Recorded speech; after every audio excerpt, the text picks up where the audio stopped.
नमस्कार दोस्तों, आप सोच रहे होंगे कि मैं कैसी बातें कर रही हूँ। जिसको एक बार कंसीव हो गया उसकी ट्यूब कैसे ब्लॉक हो सकती है, बार बार एबॉर्शंस होने से ट्यूब ब्लॉकेज कैसे हो सकती है।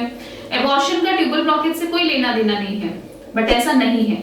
ऐसी ही जानकारी भरी वीडियो से जुड़े रहने के लिए आप हमारे चैनल को लाइक कीजिए, सब्सक्राइब कीजिए और शेयर कीजिए।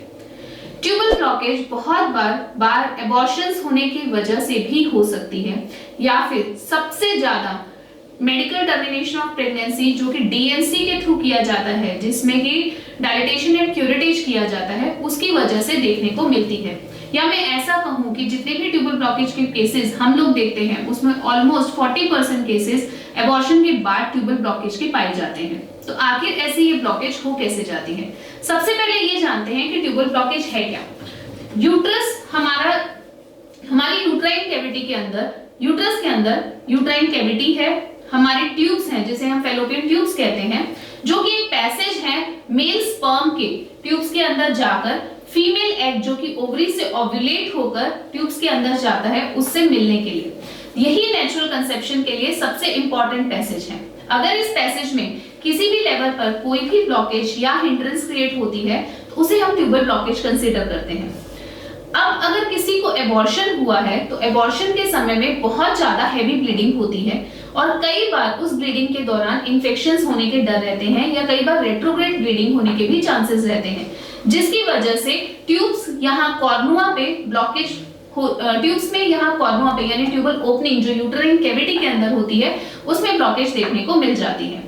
तो इस वजह से जब बहुत हेवी ब्लीडिंग एबॉर्शंस में होती है तो ट्यूब्स के अंदर जो ब्लड टिश्यूज हैं वो चले जाते हैं और फिम्ब्रियल एंड पर या कॉर्नुअल एंड पर या मिड एरिया में ट्यूबल ब्लॉकेज क्रिएट करते हैं। डीएनसी जिसे कि हम डायलिटेशन एंड क्यूरेट कहते हैं, वो कब की जाती है? जब आपका एबॉर्शन हुआ है और एबॉर्शन के समय यूट्राइन कैविटी के अंदर कुछ पीसेस रुक जाते हैं, तो डॉक्टर्स नीचे से रास्ते को डायलेट करके सक्शन के माध्यम से और इवैक्यूएशन के माध्यम से क्यूरेट करके इन पीसेस को निकालते हैं। इस प्रोसीजर में बहुत सारे इंस्ट्रूमेंट्स यूज होते हैं जिनके इन्फेक्शन की वजह से ट्यूब्स के अंदर किसी भी तरीके का इन्फ्लेमेशन, स्वेलिंग या फिर बहुत बार हाइड्रोसाल्पिंग्स तक पाया जाता है।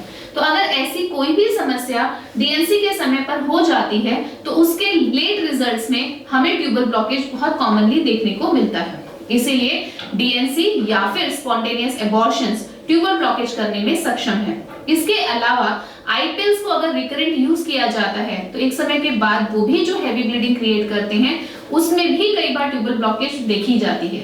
तो अगर ऐसी ट्यूबल ब्लॉकेज की कोई भी समस्या है तो वो आप आशा आयुर्वेदा में आकर संपर्क कर सकते हैं।